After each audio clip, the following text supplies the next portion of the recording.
Once you compromise the gospel, you are a artist that happens to be a Christian. You are no longer a Christian artist. Correct. And so how do you battle with that going Man, forward? you know, I'll be straight up honest with you, man. It is such a tough battle. But then again, there are times, excuse me, where it's not a tough battle because God has a great sense of humor.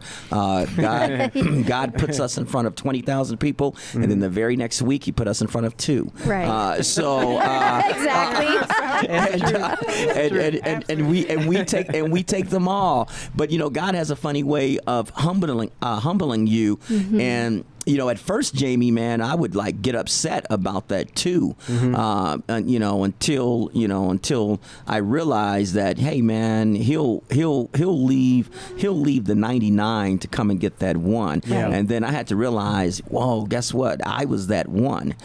So, you know, if I'm going to be of Christ, if I'm going to represent Christ, then I have to, and if I'm going to do this thing for real, like I said I'm going to do it, Right. then I have to walk into it no matter what the consequences are, whether it be good, bad, or indifferent, and just do what He says. But it's tough, man. I mean, you know, I often say there's no such thing as an unanointed note, but man, you know, there are times where you're just faced with some stuff within the general market arena that kind of makes you want to do some things because, you know, we are, you know, we're called to Him. You know, we're not of this world. We're in the world. But by us being in the world, oftentimes, you know, we're affected by the things that takes place in this world. Yeah. Right. So it's just really, you know, boiling down to it. Okay, I'm not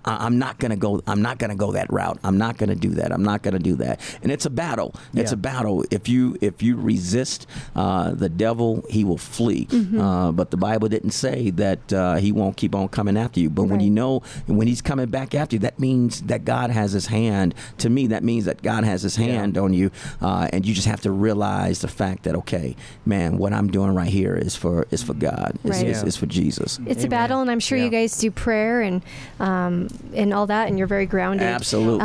But one thing that you said, and we're going to wrap up the show pretty quickly here, that reminded me of if we're His own, it says He will discipline us. Yeah. So, you know, that kind of reminded me that, you know, thousands and then 2, you know? So He will discipline us. And that's actually a joy if we look at it that way, that He does discipline us, because then we know we are His. If we weren't being disciplined, that would be scary. It's like, are we really His? Right. You know? Right. So it's a blessing in disguise.